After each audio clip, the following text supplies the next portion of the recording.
Hello प्यार साथियों, आप सबका स्वागत करता हूँ मॉम डैड ऑनलाइन क्लास में। प्यार साथियों, आज मैं इस क्लास में देखेंगे प्यार साथियों, जिसे आप इंग्लिश में नाउन तो कहते हैं, पर हिंदी में आप हिंदी ग्रामर में प्यार साथियों आप पढ़ते हैं उसे संज्ञा।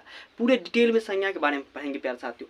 तो आप लोग जरूर वीडियो शुरू करने से पहले वीडियो को लाइक, चैनल को सब्सक्राइब और दोस्तों में शेयर करिए और देखिए प्यार साथियों। यहाँ पर लिखा गया जिस प्रकार से यहाँ प्यार साथियों संज्ञा को इंग्लिश में नाउन कहते प्यार साथियों।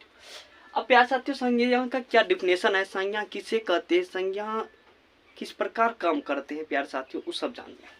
कहा कि यहाँ पे संज्ञा किसी वस्तु, स्थान, व्यक्ति या भाव के नाम को संज्ञा कहते हैं प्यार साथियों। प्यार साथियों, आप लोग बचपन से पढ़ते आ रहे होंगे कि संज्ञा संज्ञा संज्ञा, तो संज्ञा की परिभाषा याद ही होंगे प्यार साथियों, पर इसका जैसे भी गौर करना होगा प्यार साथियों। कि यहाँ पे लिखा है जैसे में राम, सोहन, हिमालय, घड़ी इत्यादि जितने भी चीज आ रहे हैं प्यार साथियों, नाम जिसका जिसका जो है वही संज्ञा है प्यार साथियों। इस पृथ्वी पर जो भी चीज देखते हैं वही संज्ञा है प्यार साथियों। अब उसी प्रकार प्यार साथियों आगे पढ़िए क्या है उसके रीजन। अब यहाँ पे लिखा गया कि संज्ञा के प्रकार 5 होते हैं। अब प्यार साथियों कहा गया है कि संख्या को 5 पुत्र है, मानी कि 5 बेटे हैं, इसके 5 प्रकार है। अब समझिए कौन कौन है प्यार साथियों। तो पहला यहाँ पर लिखा गया है कि जातिवाचक संज्ञा, जिसे इंग्लिश में हम कहते हैं कॉमन नाउन। इंग्लिश ग्रामर में आप पढ़ते होंगे प्यार साथियों, उसे कहते हैं कॉमन नाउन। अब इसी प्रकार से दूसरा यहाँ पर लिखा गया प्यार साथियों कि व्यक्तिवाचक संज्ञा। व्यक्तिवाचक संज्ञा मतलब क्या, खास व्यक्ति, तो प्रॉपर नाउन प्यार साथियों, यहाँ पर क्या है प्रॉपर नाउन। अब उसी प्रकार से प्यार साथियों आगे देखिए, अगर समझ में आ रहा है तो जरूर वीडियो को लाइक, चैनल को सब्सक्राइब, दोस्तों में शेयर करते रहिए। अब उसी प्रकार से देखिए यहाँ पर लिखा गया है कि प्यार साथियों भाववाचक संज्ञा, अब्स्ट्रैक्ट नाउन। भाववाचक संज्ञा का इंग्लिश क्या होता है, अब्स्ट्रैक्ट नाउन प्यार साथियों। अब उसी प्रकार से लिखा गया है प्यार साथियों, चौथा में देख सकते हैं आप, गौर फरमाइए प्यार साथियों, बहुत अच्छे से देखिए। अब यहाँ पे लिखा है कि समूहवाचक संज्ञा, समूहवाचक संज्ञा कोलेप्टिक नाउन प्यार साथियों, कोलेप्टिक नाउन हो गया प्यार साथियों। उसी प्रकार से लास्ट देखिए पांचवा में क्या है, दरवाचक संज्ञा, दरवाचक संज्ञा। उसके बाद क्या कर रहा है इसका, मैटेरियल नाउन प्यार साथियों। उसी प्रकार से प्यार साथियों आपने 5 इसका भेद देखे। अब पांचों भेद की सबसे पहले परिभाषा तो आपको देखना ही होगा, पर परिभाषा से इंपॉर्टेंट प्यार साथियों क्लास 10th में इसका जैसे महत्वपूर्ण है, तो जरूर प्यार साथियों इस वीडियो को देखें और अपने चाहने वाले दोस्तों में भी शेयर करें। तो चलिए अब हम पहला लेते हैं प्यार साथियों जातिवाचक संज्ञा, जिसे कॉमन नाउन इंग्लिश में कहते हैं। अब यहाँ प्यार साथियों समझिए क्या कह रहा है, कह रहा है कि जातिवाचक संज्ञा, जातिवाचक संज्ञा, इसका कहने का क्या अर्थ है अब समझिए। कह रहा है कि जिससे जाति भर का बोध हो उसे उसे जातिवाचक संज्ञा कहती है। यहाँ पे लिख सकते हैं आप, उसे जाति वाचक संज्ञा कहते हैं प्यार साथियों।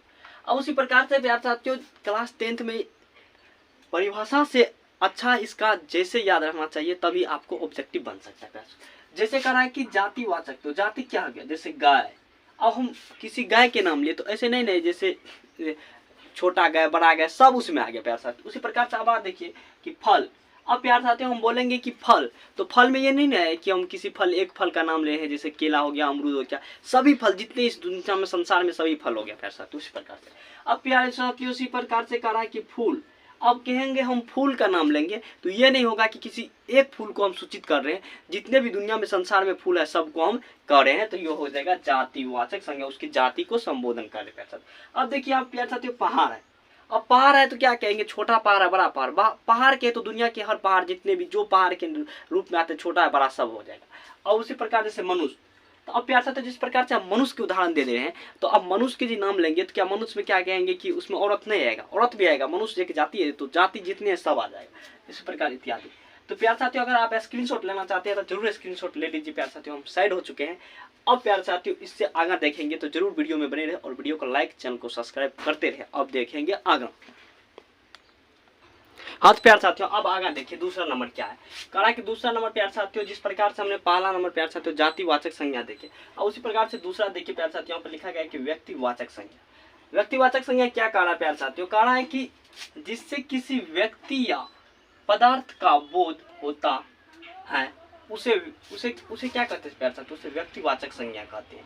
अब प्यार साथियों परिभाषा से अच्छा क्लास 10th में उसकी जैसे माने रखता है, तो जरूर जैसे को आप थिंकिंग करें और सोचें।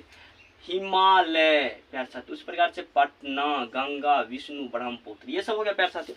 अब प्यारे साथियों समझिए, जिस प्रकार से हमने जातिवाचक में पढ़े कि खास एक जाति का, जैसे गौ का नाम ली तो पूरे गौ का हो गया। अब कह रहा है व्यक्तिवाचक संज्ञा। अब जब व्यक्तिवाचक संज्ञा कह रहा तो इससे क्या होगा, किसी एक व्यक्ति का, जैसे कह रहा है कि मोबाइल लाओ, तो सिर्फ मोबाइल का हो रहा है प्यारे साथियों, सिर्फ मोबाइल। जैसे हम नदी का नाम लेते, नदी सब हो गया, उसी में कह देंगे कि गंगा, तो सिर्फ खास एक व्यक्ति का नाम हुआ, तो उसे कहते हैं व्यक्तिवाचक संज्ञा। अगर हम नदी कह देंगे तो क्या हो जाएगा प्यारे साथियों, नदी हो जाएगा जातिवाचक संज्ञा, क्योंकि पूरी जाति का बोध है। उसी में से एक नदी का नाम ले लेंगे ब्रह्मपुत्र, जैसे गोदावरी, कृष्णा, कावेरी, तो ये क्या हो जाएगा, खास हो जाएगा, मतलब कि व्यक्तिवाचक संज्ञा हो जाएगा। तो जैसे में हिमालय है, पटना है प्यारे साथियों, यहाँ पर गंगा है, विष्णु है, ब्रह्मपुत्र है, कावेरी, इस प्रकार से आप पूर्णिया, दरभंगा जो भी लेते हैं, ये खास एक नाम ले लेते हैं, तो वो प्यारे साथियों हो जाएगा व्यक्तिवाचक से। अब अगर समझे, अगर प्यारे साथियों समझ में आ रहे हैं तो जरूर कमेंट बॉक्स में आप लिखिए। अब देखिए आगे तीसरा कह रहा है कि बहुवाचक संज्ञा। अब बहुवाचक संज्ञा क्या है प्यारे साथियों, बहुवाचक संज्ञा कह रहा है कि जिससे किसी व्यक्ति या वस्तु का गुण, धर्म, स्वभाव इत्यादि का बोध होता है, उसे क्या कहते प्यारे साथियों, तो बहुवाचक संज्ञा कहते हैं। अब बहुवाचक संज्ञा में किसी व्यक्ति का क्या होगा, गुण, धर्म, जो उसकी स्वभाव होगा, वह जो होगा, तो उसी को कहेंगे हम बहुवाचक संज्ञा। जैसे बुढ़ापा, सच्चाई, लंबाई, मिठास, ईमानदारी, चौड़ाई, ये सब क्या हो जाएगा प्यारे साथियों, ये सब हो जाएगा उसका क्या हो जाएगा कि यहाँ पर जो कह रहा है कि बहुवाचक, उसका भाव का अनुभव कर रहे हो, ये बहुवाचक। जैसे वह बुढ़ापा हो गया है, वह जवान हो गया, इस क्या हम भावना ही कर रहे हैं ना, उसका भाव को समझ रहे। जिस प्रकार मिठाई क्या हो गया, मिठास, इस क्या हो गया, बहुवाचक संज्ञा हो गया। उसी प्रकार से आगे देखिए प्यारे साथियों, यहाँ पर कह रहा है कि समूहवाचक संज्ञा। 4 में कह रहा है कि मैंने 4 में कह रहा है कि समूहवाचक संज्ञा प्यारे साथियों। अब समूहवाचक संज्ञा समझिए, समूहवाचक संज्ञा क्या है, कहा कि जिससे समूह या समुदाय का बोध हो, उसे समूहवाचक संज्ञा कहते हैं। अब प्यारे साथियों कह रहा है कि जिससे समूह या समुदाय के बोध हो। प्यारे साथियों आप देखे होंगे कि समूह मतलब क्या है, कि बहुत, एक से अधिक, दो से अधिक लोग। तो जिस प्रकार से, जैसे यहाँ पे लिखा गया कि वर्ग, अपने क्लास में आप पढ़े होंगे, जिस प्रकार से आप क्लास 10 में अभी पढ़ रहे हैं, तो क्लास 10 में क्या 2 विद्यार्थी रहते हैं, 4 विद्यार्थी, 15, 20, इस प्रकार से रहते हैं। जिस प्रकार से वर्ग बोल देंगे तो सभी आ जाएगा वर्ग। अब उसी प्रकार से सेना, प्यारे साथियों आप सेना इंडिया की सभी फौज को देखे होंगे कि कितना रहता है, उसके जो रहता है। अब सभा, प्यार यहाँ पे प्यारे साथियों यहाँ पे लिखा है गुच्छा। अब जिस प्रकार से चाबी का गुच्छा देखेंगे उसमें 12-14 चाबी रहता है प्यारे साथियों। जिस प्रकार से आप केले के घेर देखे होंगे तो कितने केले रहते हैं उसमें। अब यहाँ पर कहा गया है सभा, प्यारे साथियों कहा गया है कि अपने गांव में जो सभा बैठते हैं उसमें देखते कितने लोग रहते हैं, 50-100 ऐसे लोग रहते हैं। अब कह रहा है कि मेला, प्यारे साथियों आप मेला जरूर गए होंगे, दिवाली, दशहरा की मेला हम देखते हैं कितने लोग होते हैं, तो वही हो गया सभा। अब उसी प्रकार से कह रहा है कि अंगूर का गुच्छा।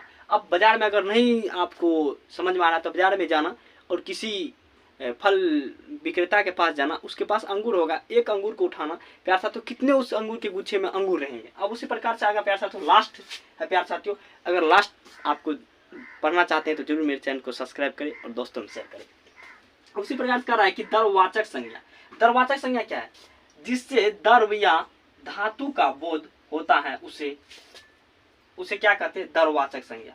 अब प्यारे साथियों दर्ववाचक संज्ञा क्या होता है, दर्ववाचक संज्ञा द्रव्य या धातु का बोध होता है। जैसे चांदी, सोना, घी, पानी, पीतल, दूध, ये सब क्या हो गया प्यारे साथियों, ये सब हो गया दर्ववाचक संज्ञा, इसे कहते हैं दर्ववाचक संज्ञा। जिसमें क्या होता है प्यारे साथियों, यहाँ पर द्रव्य या धातु का बोध होता है। तो जैसे यहाँ पर देखिए चांदी हो गया, सोना हो गया, घी हो गया, पानी हो गया, पीतल हो गया, दूध हो गया। प्यारे साथियों अगर आपको वीडियो अच्छा लग रहा है तो प्यारे साथियों जरूर चैनल को सब्सक्राइब और दोस्तों में शेयर करें और कमेंट बॉक्स में जरूर लिखें कि आप किस चीज़ पर वीडियो मिलना चाहिए। प्यारे साथियों धन्यवाद।